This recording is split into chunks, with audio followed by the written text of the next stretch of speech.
السلام علیکم بچوں، کیسے ہیں آپ سب لوگ؟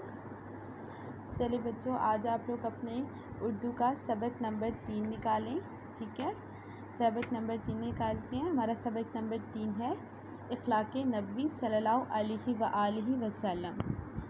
چلیے سب سے پہلے ہم اس کی ریڈنگ کریں گے۔ اخلاق نبی صلی اللہ علیہ وسلم کا مفہوم بیٹا یہ ہے کہ نبی کریم صلی اللہ علیہ وسلم کی اخلاق۔ اب ہم سب سے پہلے اس کی ریڈنگ کرتے ہیں۔ اللہ تعالیٰ نے حضرت محمد صلی اللہ علیہ وآلہ وسلم کو تمام جہانوں کے لیے رحمت بنا کر بھیجا، یعنی کہ نبی کریم صلی اللہ علیہ وسلم قیامت تک کے تمام انسانوں کے لیے رحمت بن کر آئے۔ جب حضور صلی اللہ علیہ وآلہ وسلم کی ولادت ہوئی تو عرب کے لوگ بتوں کی پوجا کرتے تھے، یعنی کہ جب نبی کریم صلی اللہ علیہ وسلم پیدا ہوئے تو جو عرب کے جو لوگ تھے وہ بتوں کو پوجتے تھے، چھوٹی چھوٹی باتوں پر جھگڑے فساد کرتے اور ایک دوسرے کو قتل کر دیتے، یعنی کہ چھوٹی سی معمولی سی باتوں پر جھگڑا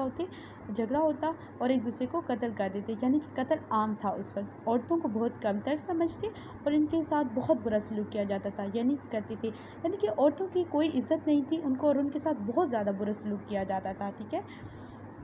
آپ صلی اللہ علیہ وآلہ وسلم بچپن ہی سے بہت بلند اخلاق کے مالک تھے، یعنی کہ آپ صلی اللہ علیہ وسلم بچپن ہی سے بہت اعلیٰ اخلاق کے مالک تھے۔ آپ صلی اللہ علیہ وسلم کی عادات دوسرے بچوں سے مختلف تھی۔ آپ صلی اللہ علیہ وسلم نے فضول کھیلوں میں کبھی حصہ نہ لیا، ہمیشہ صاف ستھرے رہتے، بہت کم گو تھے، یعنی کہ آپ صلی اللہ علیہ وسلم اپنی عمر کے دوسرے بچوں سے بہت مختلف تھے اور کبھی بھی انہوں نے کسی بھی فضول قسم کے کھیل میں حصہ نہیں لیا تھا، اور وہ بہت کم بولتے، ٹھیک ہے، اور کبھی جھوٹ نہیں بولتے تھے۔ آپ صلی اللہ علیہ وسلم بچپن ہی سے کبھی انہوں نے جھوٹ نہیں بولا تھا، ہمیشہ جو بات کہتے سچ کہتے، جو بھی بات ہوتی ہمیشہ سچائی بیان کرتے، غریبوں اور کمزوروں کی مدد کرتے اور کبھی کسی سے لڑائی جھگڑا نہیں کرتے، یعنی کہ جو غریب اور جو کمزور لوگ ہوتے تھے، جو بے سہارا لوگ ہوتے تھے، ان کی آپ صلی اللہ علیہ وسلم مدد کرتے اور کبھی بھی کسی سے جھگڑا نہیں کرتے تھے۔ آپ صلی اللہ علیہ وسلم اپنے اعلیٰ اخلاق کی وجہ سے لوگوں میں مشہور ہو گئے، یعنی کہ آپ صلی اللہ علیہ وسلم اتنے اعلیٰ اخلاق کے مالک تھے کہ آپ صلی اللہ علیہ وآلہ وسلم بہت جلد لوگوں میں مشہور ہو گئے۔ جب بھی سچائی اور دیانت داری کا ذکر ہوتا تو سب کی توجہ حضرت محمد صلی اللہ علیہ وآلہ وسلم کی طرف جاتی، یعنی کہ جب بھی سچائی اور ایمانداری داری کا ذکر ہوتا تو سب کا خیال نبی کریم صلی اللہ علیہ وآلہ وسلم کی طرف جاتا۔ آپ صلی اللہ علیہ وآلہ وسلم جب جوان ہوئے تو تجارت کرنے لگے، یعنی کہ آپ صلی اللہ علیہ وآلہ وسلم نے پیشہ تجارت اپنایا، یعنی کہ جب وہ جوان ہوئے تو وہ تجارت کرنے لگے۔ حضرت تجارت میں آپ صلی اللہ علیہ وآلہ وسلم کی سچائی اور دیانت داری کی شہرت دور دور تک پھیل گئی، یعنی کہ آپ صلی اللہ علیہ وسلم پیشہ تجارت میں اتنی سچائی اور اتنی دیانت داری سے کام لیتے کہ یہ آپ صلی اللہ علیہ وسلم، اور اسی وجہ سے آپ صلی اللہ علیہ وسلم کی شہرت جو تھی وہ بہت دور دور تک پھیل چکی تھی،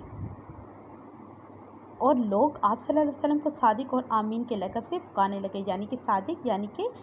سچے، آمین یعنی کہ ایمانت دار۔ آپ صلی اللہ علیہ وسلم کو ان لقب سے پکارتے تھے لوگ۔ اعلان نبوت کے بعد کافر آپ صلی اللہ علیہ وسلم کے دشمن ہو گئے، یعنی کہ اعلان نبوت جیسے ہوا تو کفار جو تھے آپ صلی اللہ علیہ وسلم کے دشمن ہو گئے، ٹھیک ہے، اور آپ صلی اللہ علیہ وسلم کو تنگ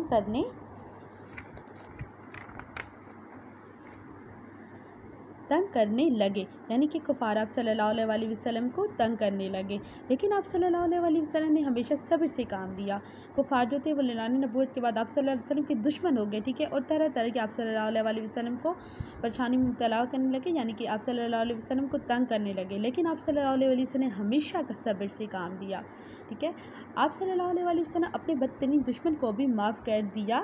کرتے تھے۔ آپ صلی اللہ علیہ وسلم جو تھے وہ اپنے دشمنوں کو معاف کرتے تھے، ٹھیک ہے۔ آپ صلی اللہ علیہ وسلم بچوں سے بے حد پیار کرتے تھے۔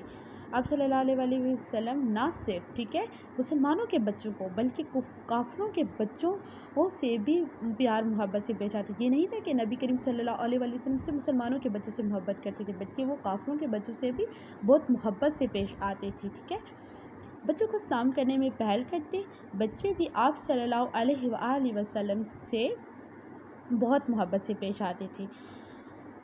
انسانوں کے ساتھ جانوروں کے لیے بھی آپ صلی اللہ علیہ وسلم کے دل میں نرم گوش تھا، یعنی کہ آپ صلی اللہ علیہ وسلم صرف انسانوں سے محبت نہیں کرتے تھے بلکہ آپ کے دل میں جانوروں کے لیے بھی محبت تھی، یعنی کہ ان سے نرمی سے پیش آتے۔ وہ کسی کو اپنے جانور پر ظلم کرتے دیکھتے تو بہت ناراض ہوتے، یعنی کہ جانوروں پر ظلم کرتے دیکھتے، یعنی کہ وہ کسی کو بھی اگر جانوروں کو مارتے دیکھتے یا اس طرح کسی قسم کا کوئی دیکھتے تو آپ صلی اللہ علیہ وسلم بہت سخت ناراض ہوتے، یعنی کہ وہ جانوروں پر بھی ظلم نہیں کرنے دیتے تھے۔ آپ صلی اللہ علیہ وسلم کی اعلیٰ اخلاق کی وجہ سے بہت سے کفار اسلام کے دائرہ میں داخل ہو گئے، یعنی کہ آپ صلی اللہ علیہ وسلم اتنے اعلیٰ اخلاق کے مالک تھے کہ بہت سے کفار نے آپ صلی اللہ علیہ وسلم سے متاثر ہو کر اسلام قبول کر لیا۔ ہجرت مدینہ کے وقت آپ صلی اللہ علیہ وسلم کا عدل و انصاف دیکھ کر مدینہ کے لوگ بھی آپ صلی اللہ علیہ وسلم کے اخلاق سے متاثر ہوئے بغیر نہ رہ سکے، ٹھیک ہے۔ ہجرت مدینہ کے وقت جب بیٹا آپ صلی اللہ علیہ وسلم اتنے عدل و انصاف آپ صلی اللہ علیہ وسلم کے عدل و انصاف کو دیکھ کر جو مدینہ کے لوگ تھے وہ آپ صلی اللہ علیہ وسلم کے اخلاق سے متاثر مطلب وہ بھی آپ صلی اللہ علیہ وسلم کے اخلاق سے متاثر ہوئے بغیر نہ رہ سکے، یعنی کہ وہ بھی آپ صلی اللہ علیہ وسلم کے اخلاق سے اس قدر متاثر ہوئے۔ آپ صلی اللہ علیہ وسلم کے اخلاق مبارکہ اور دین اسلام کی روشنی نے کفر کے اندھیروں کو مٹا دی، یعنی کہ آپ صلی اللہ علیہ وسلم کے اعلیٰ اخلاق، ٹھیک ہے، اور دین اسلام کی روشنی نے کفر کے اندھیروں کو ختم کر دیا۔ بالکل آج سے 1400 سال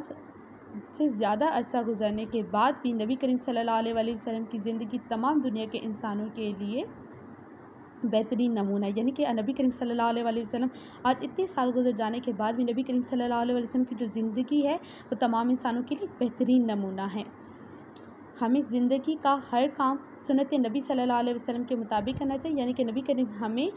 زندگی کا ہر کام جو بھی ہے نبی کریم صلی اللہ علیہ وسلم کی سنت پر عمل کرنا چاہیے اور اسی کے مطابق کرنا چاہیے، اور آپ صلی اللہ علیہ وسلم کے اعلیٰ اخلاق سے رہنمائی لینی چاہیے، یعنی کہ آپ صلی اللہ علیہ وسلم کے ہمیں آپ صلی اللہ علیہ وسلم کے اخلاق سے ہمیں رہنمائی ملتی ہے، ٹھیک ہے، اور اسی سے ہمیں رہنمائی لینی چاہیے۔